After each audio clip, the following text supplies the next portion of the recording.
አሁን ከልቦ ለመሳቅ ይዘጋጁ። ጊዜው ያቧራው ጨሰ ቲያትር ነው። ዘወትር ዓርብ በ12 ሰዓት በዓለም ሲኒማ ቀጠሮን ያደርጉ። ወይ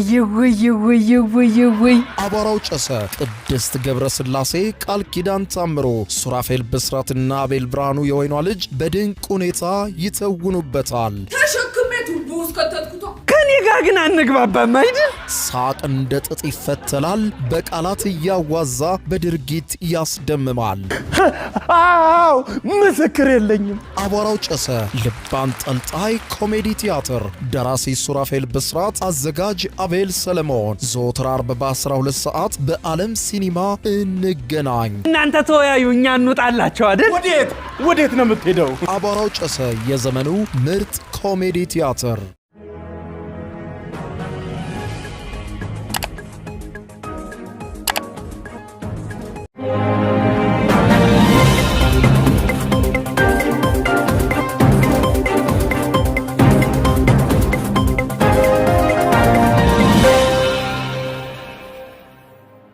ጤና ይስጥልኝ ክቡራትና ክቡራን የዩቲዩብ ቻናል ቤተሰቦች፣ የሰዓቱን አጫጭር ሰበር መረጃዎች ይዤ ቀርብ ያለው። በርከት ያሉ ሰበር መረጃዎች ዩቲዩብ ላይ ሲጫኑ ቀድሞ ለእናንተ የማስታወቂያ መልእክት ወይም ኖቲፊኬሽን እንዲደርሷችሁ የዩቲዩብ ቻናሌን ሰብስክራይብ በማድረግ የደወል ምልክቷን መጫን አትዘንጉ። ወደ ሰበር መረጃው ስናቀና የአሜሪካው ፕሬዝዳንት ዶናልድ ጄ ትራምፕ ቀጣይ የትኩረት አቅጣጫቸው ኢትዮጵያ እንደምትሆንና በህዳሴ ግድቡ ጉዳይ ትኩረት እንደሚያደርጉ መግለጻቸው ተሰማ።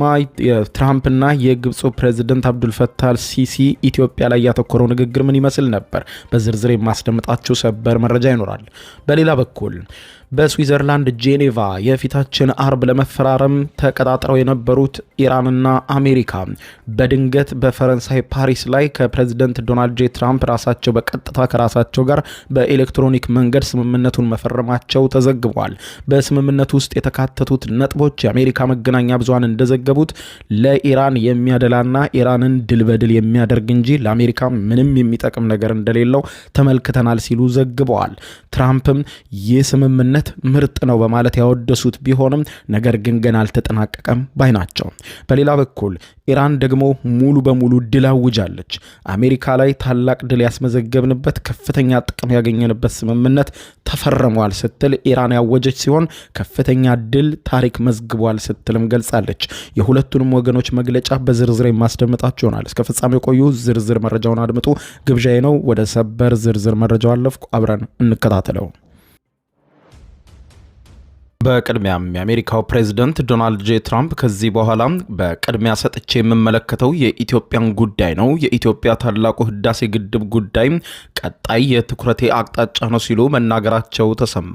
ፕሬዝዳንት ዶናልድ ጄ ትራምፕ ይህንን የተናገሩት በፈረንሳይ በተካሄደውና በትናንትናው ዕለት በተጠናቀቀው የቡድን 7 አባል ሀገራት ስብሰባ ወቅት ከግብፁ ፕሬዝዳንት አብዱልፈታህ አልሲሲ ጋር ትናንት ምሽት በተገናኙበት ወቅት ነው። አሜሪካን ጨምሮ ፈረንሳይ፣ ዩናይትድ ኪንግደም፣ ጀርመን፣ ጃፓን፣ ጣሊያንና ካናዳ አባል በሆኑበት እንዲሁም የአውሮፓ ህብረት በተካተተበት የበለጸጉ ሀገራት ስብስብ በሆነው የቡድን 7 ጉባኤ ላይ ከአፍሪካ የግብፅና የኬንያው መሪ ተሳትፈዋል። በዚህ ጉባኤ አጋጣሚ ትራምፕ ግብፁ ፕሬዝዳንት አብዱልፈታህ አልሲሲ ጋር በጋዜጠኞች ፊት ባደረጉት ውይይት በኢትዮጵያ የተገነባው ታላቁ የህዳሴ ግድብ ጉዳይ በግብፅ ላይ ችግር እየፈጠረ እንደሆነ አውቃለሁ ሲሉ ተደምጠዋል። ኢትዮጵያም በአባይ ወንዝ ላይ የህዳሴ ግድብ ግንባታን ከጀመረችበት ጊዜ አንስቶ ከሱዳንና ግብፅ ጋር አለመግባባት ውስጥ ቆይታለች ብሏል ቢቢሲ። ግብፅ፣ ኢትዮጵያና ሱዳን ለ14 ዓመታት በአባይ ወንዝ ጉዳይ ላይ ከስምምነት ለመድረስ ሲደራደሩ የነበረ ቢሆኑም ሶስቱም ሀገራት የሚያስማማ ሁሉን አቀፍ ማዕቀፍ ላይ መደረስ አልተቻለም። ኢትዮጵያን በ2017 ዓመተ ምህረት መጨረሻ ላይ አጠናቃም በይፋ ያስመረቀችው ታላቁ የህዳሴ ግድብ ከ5000 ሜጋዋት በላይ የኤሌክትሪክ ኃይል ያመነጫል። ትራምፕ በተለያዩ ጊዜያት ስለ ህዳሴው ግድብ ከኢትዮጵያ ተቃራኒ ሆነው አቋም ሲያራምዱና ለግብፅ ወግነው አስተያየት ሲሰጡ ይህ የመጀመሪያቸው አይደለም። በጥር ወር ላይ ፕሬዝዳንቱ ለግብፅ አቻቸው አብዱልፈታህ አልሲሲ ጽፈውታል በተባለው ደብዳቤ ላይ የህዳሴ ግድብን በተመለከተ በተመለከተ ድርድር ለመጀመር እንደሚፈልጉ ገልጸው ነበር። ፕሬዚደንት ትራምፕ በዚህ ደብዳቤያቸው ላይ በግብጽና በኢትዮጵያ መካከል ያለውን የአባይ ውሃ መጋራት ጥያቄን ለአንዴና ለመጨረሻ ጊዜ በኃላፊነት መንፈስ ለመፍታት ዝግጁ ነኝ ብለው ነበር። ኢትዮጵያ በዚህ ለግብጽ በቀጥታ በተጻፈ ደብዳቤ ላይ የተጠቀሰችው ደብዳቤው በግልባጭ እንዲደርሳት ብቻ ነው። የግብጹ ፕሬዝዳንት አብዱል ፈታህ አልሲሲና የአሜሪካው ፕሬዝዳንት ዶናልድ ጄ ትራምፕ በፈረንሳይ ተገናኝተው ሲወያዩ ትናንትና መሻሹን ካነሷቸው ጉዳዮች መካከል ዋናው ታላቁ የህዳሴ ግድብ ነው። ፕሬዝዳንት አብዱል ፈታህ አልሲሲ የአባይ ወንዝ ጉዳይ ለግብጽ ያለውን ጠቀሜታ ለትራምፕ ተናግረው ትራምፕ ጉዳዩን ለመፍታት ፍላጎት በማሳየታቸው እናመሰግናለን ሲሉ ተደምጠዋል። ከግብጽ ፕሬዝዳንት ጋር በመገናኘቴ ክብር ይሰማኛል ያሉት የአሜሪካው ፕሬዝዳንት ዶናልድ ጄ ትራምፕ እሱ በመላው ዓለም የተከበረ ሰው ነው፣ ግንኙነታችን ጠንካራ ነው፣ የግል ግንኙነታችንም ለረጅም ጊዜ እንዲሁም ጠንካራ ሆኖ ቆይቷል ሲሉ ተደምጠዋል። ትራምፕ አክለውም በግድቡ ፕሮጀክት ጉዳይ እያገዝኩት ነው፣ በጋራ እየሰራን ነው በማለት በጥምረት እየሰሩ መሆናቸውን አረጋግጠዋል። ኢትዮጵያ ፍትሃዊ ባልሆነ መንገድ ነው ግብጽንና የግድቡን ጉዳይ ያስተናገደችው በማለት ለግብጽ የወገኑት ትራምፕ ከግብጽ ጋር ከአባይ ባሻገር በንግድ ጉዳዮችም አብረን እንሰራለን ሲሉ ተደምጠዋል። አሜሪካው ፕሬዝዳንት ዶናልድ ጄ ትራምፕ እንደ ሁልጊዜው ለሚናገሩት ነገር ምንም አይነት መረጃ ሳያቀርቡም የአባይ ውሃ መሆን ከነበረበት መጠን እጅግ በጣም ዝቅ እያለ ነው በማለት ማስረጃ የሌለው ነገር ከተናገሩ በኋላ በኢትዮጵያ ግድብ ተገንብቷል፣ ብዙ ችግር በግብጽ ላይ እያደረሰ እንደሆነ አውቄያለሁ፣ ስለዚህም ቀጣይ የትኩረት አቅጣጫዬ ኢትዮጵያ ናት፣ ታላቁ የህዳሴ ግድብ ጉዳይ ነው ብለዋል። የአሜሪካው ፕሬዝዳንት ዶናልድ ጄ ትራምፕ በመጀመሪያው የስልጣን ዘመናቸው የግድቡን ጉዳይ ፈተውት እንደነበረ ጠቅሰው ነገር ግን በተጭበረበረ ምርጫ ተሸንፈው ነገሮች መበላሸታቸውን ተናግረዋል። በመቀጠልም እስኪ በድጋሚ ነገሩን እናየውና ችግሩን እንፈተዋለን ሲሉ ለአልሲሲ ቃል ገብተውላቸዋል። በትራምፕ የመጀመሪያ የስልጣን ዘመን በአሜሪካና በዓለም ባንክ አሸማጋይነት ተከታታይ ድርድሮች በኢትዮጵያ በግብጽና በሱዳን መካከል መደረጋቸው አይዘነጋም።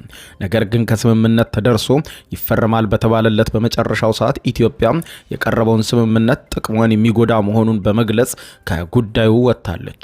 በዚህም ምክንያት የተቆጡት ፕሬዝዳንት ትራምፕ በወቅቱ አሜሪካ ለኢትዮጵያ ትሰጥ ከነበረው ድጋፍ የተወሰነውን እንዲቋረጥ አድርገውባት እንደነበር ይታወቃል። ትናንትና ምሽት በተካሄደው የሁለቱ መሪዎች ስብሰባ ላይ ፕሬዝዳንት ትራምፕ ለእርሱ ያለኝ ክብርና አድናቆትን ለመግለጽ ቃላት ያጥረኛል፣ ይሄ ግድብ በግብጽ ላይ እየፈጠረ ያለው እክልን ስለመረዳቶ ደግሞ ታላቅ ክብር አለኝ ሲሉ የግብፁ ፕሬዝዳንት አብዱል ፈታህ አልሲሲ ለትራምፕ ሲሽቆጠቆጡ ታይተዋል።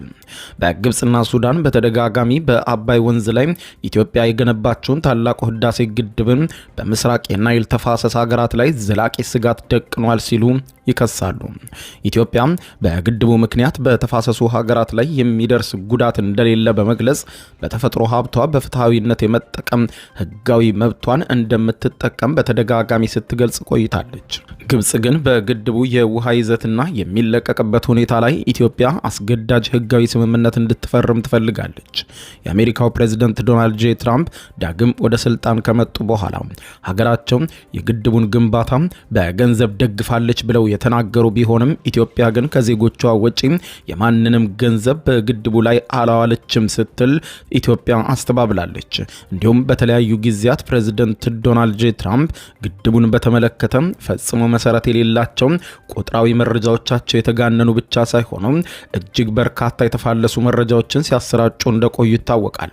ከ5 ቢሊዮን የአሜሪካን ዶላር በላይ ወጪ ተደርጎበት ግንባታው የተካሄደው የህዳሴው ግድብ በዓለማችን በርዝመቱ የሚታወቀው የአባይ ወንዝ ከ85 በመቶ በላይ ውሃውን የሚያገኘው ከኢትዮጵያ እንደሆነ ይታወቃል። የወንዙ አብዛኛው ውሃ የምትጠቀመው ግብጽ በኢትዮጵያ ግድብ መገንባቱ የውሃ መጠንን ይቀንስብኛል ስትል በተደጋጋሚ ኢትዮጵያን ብትከስም ግድቡ መገንባት ከጀመረ ጊዜ ጀምሮ አሁን ተጠናቆም እያለ የውሃ መጠኑ ፈጽሞ እንዳልቀነሰ የተለያዩ መረጃዎች ያረጋግጣሉ። ግብጽ በአውሮፓውያኑ 1959 የተፈረመውንና አብዛኛውን የወንዙን ድርሻ ለግብጽ የሚሰጠውን በቅኝ ግዛት ጊዜ የተፈረመውን ስምምነት በመጥቀስ የወንዙን ውሃ ሙሉ በሙሉ በበላይነት ለብቻዋ የመጠቀም ፍላጎት እንዳላት በተደጋጋሚ ስትናገር መቆየቷ ይታወቃል። ይህ ደግሞ በዘላቂነት የኢትዮጵያን የወደፊት ፍላጎት የሚጎዳ በመሆኑ የኢትዮጵያ መንግስት ሁኔታውን እንደማይፈርም ገልጾ ሲከራከርበት እንደቆየ አይዘነጋም። ይህ በዚህ እንዳለ ወደ ሌላኛው ሰበር መረጃ ስናቀና ለነገ አርብ ይፈረማል ተብሎም በስዊዘርላንድ ጄኔቫ ቀጠሮ ተይዞለት የነበረው የአሜሪካና የኢራን ስምምነት በድንገት በፈረንሳይ መዲና ፓሪስ ላይ በተካሄደ ፕሮግራም በፕሬዝዳንት ዶናልድ ጄ ትራምፕ እና በኢራኑ ፕሬዝዳንት መሱድ ፔዜሽኪያን በፓሪስ ላይ መፈረሙ ተሰማ። የዩናይትድ ስቴትስ ፕሬዝዳንት ዶናልድ ጄ ትራምፕ የኢራኑ ፕሬዝዳንት መሱድ ፔዜሽኪያን በመካከለኛው ምስራቅ ለወራት የቀጠለውንና የዓለምን ኢኮኖሚ ክፉኛ ያናጋውን ጦርነት በይፋ ለማቆም የሚያስችለውን ታሪካዊ የመግባቢያ ሰነድ በዛሬው ዕለት መፈረማቸው ተመልክቷል። የአሜሪካ ከፍተኛ ባለስልጣናት ሁኔታውን አረጋግጠዋል። የነጩ ቤተ መንግስት የዋይት ሃውስ ይፋዊ መግለጫ እንዳረጋገጠው የአሜሪካው ፕሬዝዳንት ዶናልድ ጄ ትራምፕ ይህንን የሰላም ስምምነት ከኢራን ጋር የፈረሙት በፈረንሳይ ታሪካዊው የቬርሳይ ቤተ መንግስት ከፈረንሳዩ ፕሬዝዳንት ኢማኑኤል ማክሮን ጋር የእራት ግብዣ ላይ በነበሩበት ወቅት ነው የተፈረመው ብለዋል። ፕሬዝዳንት ትራምፕ በቬርሳይ ቤተ መንግስት ሲወጡ ስለ ስምምነቱ ፊርማ በጋዜጠኞች ለቀረበላቸው ጥያቄ አዎ ተፈርሟል፣ በቬርሳይ ተፈርሟል፣ አሁን የፈረምኩት ሲሉ አረጋግጠዋል። የአሜሪካ ታዋቂው የዜና አውታር የሆነው ኤንቢሲ ኒውስ ዛሬ ሌሊቱን ባወጣው ሰበር መረጃ የአሜሪካ ከፍተኛ ባለስልጣናትን ጠቅሶ ስምምነቱ የመጀመሪያ ፊርማ የተካሄደው ገና ባለፈው እሁድ ዕለት ሲሆን የአሜሪካው ፕሬዝዳንት ትራምፕ ጄዲ ቫንስ እና የኢራኑ ፓርላማ አፈ ጉባኤ መሐመድ ባገር ቃሊባፍ ፕሬዝዳንት ትራምፕ በተገኙበት በኤሌክትሮኒክ መንገድ ፈርመውታል። ሆኖም ምክትል ፕሬዝዳንት ቫንስ ለይፋዊና የክብር የፊርማ ስነ ስርዓት አርብ ዕለት ወደ ስዊዘርላንድ እንደሚያመሩ ይጠበቃል ሲሉ ተናግረው ነበር። ኤንቢሲ ኒውስ ከአንድ ከፍተኛ የአሜሪካ ባለስልጣን አግኝቶ ይፋ ባደረገው የዚህ ባለ 14 ነጥብ የመግባቢያ ሰነድ መሰረት ዩናይትድ ስቴትስ በኢራን ላይ የጣለችውን ማዕቀብ ሙሉ በሙሉ ከዛሬ ጀምሮ የምታነሳ ሲሆን የኢራን መንግስት ጋር የተቆራኙና በውጭ ባንኮች በተለያየ ሀገር ታግደው የነበሩ የኢራን የገንዘብ ሀብቶችን በሙሉ አሜሪካን ለመልቀቅ ተስማምታለች። ይህ የሽግግር ስምምነት ባለፈው ፌብሩዋሪ 28 የተጀመረውን በመላው የመካከለኛው ምስራቅ ታላቅ ቀውስ የፈጠረውንና የዓለምን የኢኮኖሚ ስርዓት ያናጋው የአሜሪካና እስራኤል እንዲሁም የኢራን ጦርነት በአስቸኳይና በቋሚነት ወታደራዊ ዘመቻዎችን በማቆም እንዲቋጭም በግልጽ ይደነግጋል። በስምምነቱ መሰረት ሁለቱም ወገኖች በሚቀጥሉት 60 ቀናት ይበልጥ ሰፋና ጠለቅ ወዳለ የመጨረሻ ስምምነት ለመድረስ ተጨማሪ ድርድሮችን ለማካሄድ ቃል ይገቡ ሲሆን ይህ ተጨማሪ 60 ቀናት የጊዜ ገደብ በሁለቱ ወገኖች የጋራ ስምምነት ሊራዘም እንደሚችል ያመለክታል። ስምምነቱ በቀጥታ ከሚያካትታቸው ዋነኛ ነጥቦች መካከል አንዱ የሆርሙዝ ወሽመጥ ለጊዜው ዳግም መከፈት የሚል ነው። ከጦርነቱ በፊት 20 በመቶ የሚሆነውን የዓለምን ነዳጅ አቅርቦት ያልፍበት የነበረው ይህ ስትራቴጂካዊ የንግድ መስመር ሆርሙዝ ለ60 ቀናት ያህል ብቻ ምንም አይነት ክፍያ ከኢራን በኩል ሳይጠየቅበት በጊዜያዊነት እንዲከፈትና መርከቦች እንዲተላለፉ ይፈቅዳል። ከዚህ የ60 ቀናት የጊዜ ገደብ በኋላ የወሽመጡ የወደፊት አስተዳደራዊ መዋቅርን ለመወሰን ከኦማን ጋር ሰፊ ድርድር ይካሄዳልም ተብሏል።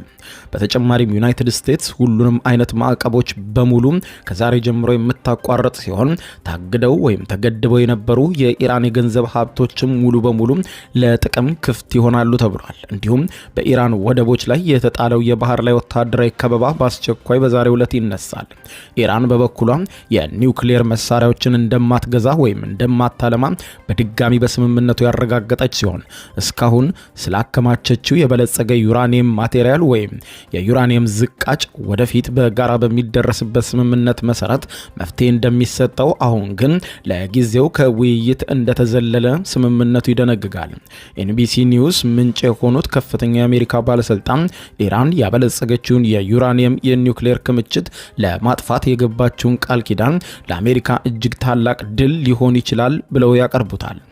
በመግባቢያ ሰነዱ ውስጥ ከፍተኛ ትችትና በአሜሪካውያን ዘንድ ከፍተኛ ድንጋጤ ሊያስነሳ የቻለው ዋነኛው ነጥብ አሜሪካ ከቀጠናው ሀገሮቿ በሙሉ አስተባብራ ለኢራን መልሶ ግንባታ የሚሆን የልማት ብር ቢያንስ 300 ቢሊዮን የአሜሪካን ዶላር የሚያወጣ የልማት ፈንድ ለማቋቋም ቃል መግባቷ ነው። የዚህ ግዙፍ ፈንድ ስርጭትና አሰራር በሚቀጥለው የ60 ቀናት የድርድር ጊዜ ውስጥ በዝርዝር እንደሚቀረጽ በረቂቅ ሰነዱ ላይ ተመልክቷል።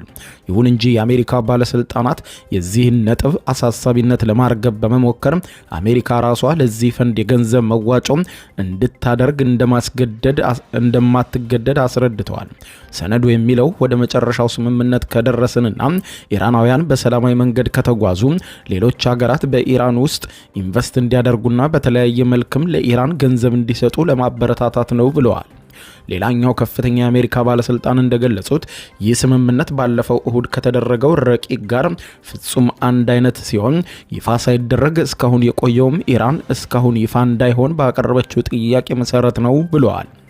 የኢራን ፓርላማ አፈ ጉባኤ መሐመድ ባገር ቃሊባፍ በሀገሪቱ መንግስት ቴሌቪዥን ጣቢያ ቀርበው ዛሬ ሌሊቱን ባደረጉት ንግግር ስምምነቱ ለኢራን የተገኘ ታላቅ ድል ሲሉ አወድሰውታል። ከፊል መንግስታዊ የሆነው የፋርስ ዜና ወኪል ዋቢ በማድረግ እንደዘገበው ቃሊባፍ ይህን ስምምነት የአሜሪካን ታሪካዊ ሽንፈት የሚመዘግብና ታላቅ ታሪካዊ ሰነድ ሆኖ የተገኘ ነው ሲሉ ገልጸዋል። አሜሪካ ሳትወድ በግዷ እጇ ተጠምዝዞ የማትፈልገውን ስምምነት እየመረራት እንድትፈርም አድርገናል ብለዋል። ቃሊባፍ አክለውም ዩናይትድ ስቴትስና እስራኤል በጦርነቱ መጀመሪያ ላይ አስቀምጠውት የነበሩት ወታደራዊና ስትራቴጂካዊ ግቦች በፍጹም ማሳካት ሳይችሉ ቀርተዋል ብለዋል። የአሁኑ ድርድሮቻቸውን እየተካሄዱ ያሉት ከታላቅ የኃይልና የአሸናፊነት ቦታ ላይ ሆነን ነው ብለዋል። በኩራት የተናገሩ ሲሆን ቃሊባፍ ባለፈው ሚያዝያ ወር በፓኪስታን ኢስላማባድ ከአሜሪካ ጋር በተደረገው ድርድር ላይ የኢራን ዋና አስተዳዳሪ የነበሩ ሲሆን አርብ ዕለት በስዊዘርላንድ ጄኔቫ በሚካሄደው የፊርማ ስነ ስርዓት ላይም በአካል ይገኛሉ ተብሎ እየተነገረላቸው ይገኛል። በአሜሪካ ውስጥ ታዋቂ የሆነው አክሲዮስ የዜና ወኪል ዛሬ ሌሊቱን ባወጣው ዘገባ ፕሬዚደንት ትራምፕ ረቡዕ ዕለት በአንድ ሰዓት በፈጀው የጋዜጣዊ መግለጫቸው ላይ ከኢራን ጋር ያደረጉት ስምምነት አስፈላጊነትን አጥብቀው ሲከላከሉ አንግተዋል ብለዋል። በተመሳሳይ ሰዓት ግን የራሳቸውን የስኬት መለኪያ ዝቅ ያደረጉ ሲሆን የኒውክሌሩ ድርድር ከከሸፈ ግን ኢራንን ዳግም በፈንጂ እደበድባታለሁ ሲሉ ተደምጠዋል። ዛሬ ሌሊቱን አክሲዮስ የዜና ወኪል በትንታኔው እንዳስቀመጠው ትራምፕ ላለፉት 2 ወራት ጦርነቱን ለማቆም የሆርሙዞች መጠን ለመክፈትና የዓለምን የኃይል ገበያ ለማረጋጋት ጥረት ሲያደርጉ ቆይተዋል። ይህ ስምምነት እነዚህን ግቦች ያሳካል ተብሎ ቢታመንም የትራምፕ ተቺዎች ግን ጦርነቱ ከመጀመሩ በፊት ወደ ነበረበት የነባር ሁኔታ ለመመለስ ብቻ ይህንን ያክል ትልቅ መስዋዕትነት አሜሪካ መክፈሏ በጣም የሚያሳዝንና አሜሪካን ያዋረደ ነው ብለውታል። ጦርነቱ ከመጀመሩ በፊትና ወዲያውኑ ትራምፕ ከኢራን ጋር ለሚደረግ ማናቸውም ስምምነት እጅግ የተጋነኑ ቅድመ ሁኔታዎችን አስቀምጠው እንደነበረ አክሲዮስ የዜና ወኪል አስታውሷል። እነዚህ መካከልም የኢራን ፍጹም እጅ መስጠት ብለውታል። ኢራን ሙሉ በሙሉ እጇን መስጠት አለባት ብለው የነበረ ሲሆን የኒውክሌር መርሃ ግብሯንም ሙሉ በሙሉ ማፍረስ አለባት፣ ምንም አይነት ዩራኒየም ማበልጸግም ሆነ የባላስቲክ ሚሳኤል አይኖራትም ብለዋል። እንዲሁም ለውክልና ኃይሎቿ ወይም ለአክሲስ ኦፍ ሬዚስታንስ የምትሰጠው የገንዘብ ድጋፍ ወዲያውኑ እንዲቆም የሚሉ ትዕዛዞች ይገኙበት ነበር።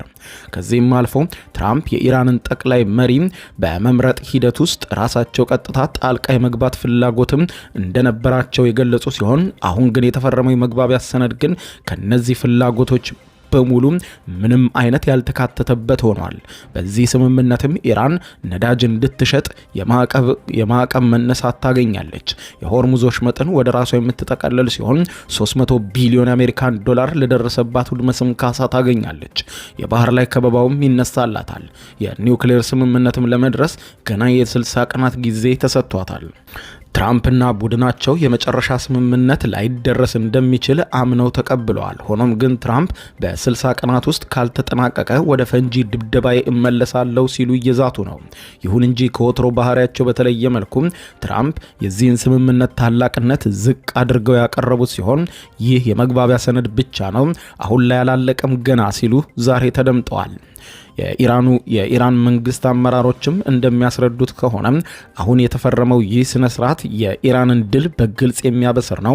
አሜሪካ ከጠየቀችው አንድም እንኳን አላገኘችም፣ ተገዳ ነው ይህንን ውሳኔ የፈረመችው ሲሉ አረጋግጠዋል። ክቡራን አድማጮች ለሰዓቱ ብታደምጧቸው መልካም ናቸው ያልኳቸው አጫጭር መረጃዎች የሰማችኋቸው ናቸው። ከሰዓታት በኋላ በሌላ መረጃ ተመልሰን እስከምንገናኝ በያለንበት የዓለም ዳር ቸር እንቆይ። አሁን ከልቦ ለመሳቅ ይዘጋጁ።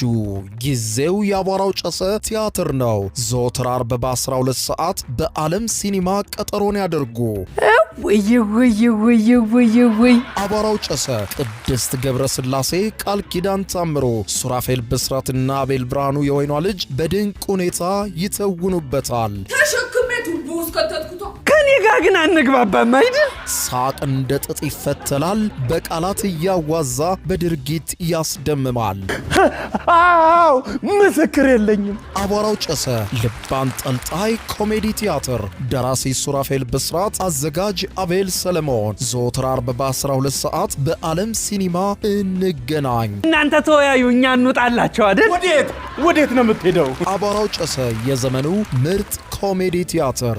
የዩቲዩብ የስኬት ሚስጥሮችን በዝርዝር የያዘው የአቤል ብርሃኑ የወይኗ ልጅ መጽሐፍ ሁለተኛ እትም በገበያ ላይ። ዩቲዩብ ለመጀመር በአጭር ጊዜ ስኬትን ለመቀዳጀት አስበዋል? ዩቲዩብ ብጀምር ስንት ብር አገኘሁም ብሎ አስበዋል? እንግዲያውስ በዩቲዩብ 2 የወርቅ 3 የብር ሽልማቶችን ያገኘው የአቤል ብርሃኑ የወይኗ ልጅ የዩቲዩብ ሚስጥሮች መጽሐፍ በዝርዝር ሁሉንም ያብራራሉታል። ዛሬውኑ ገዝተው ህልሞን እውን የሚያደርጉበትን የዩቲዩብ የስኬት መንገድ ይጀምሩ። በሀገር ቤት አከፋፋይ አዲስ አበባ ሜክሲኮ ኮሜርስ መጽሐፍት መደብር። በውጭ ሀገራት ለምትገኙ ከአማዞን ላይ ብታዙ በቀናት ውስጥ ደጁ ይደርሳል። የአማዞን ሊንኩን እዚህ ቪዲዮ ኮሜንት ላይ ያገኙታል። የዩቲዩብ ሚስጥሮች፣ ዘመኑ ጋር ተፈላጊ መጽሐፍ።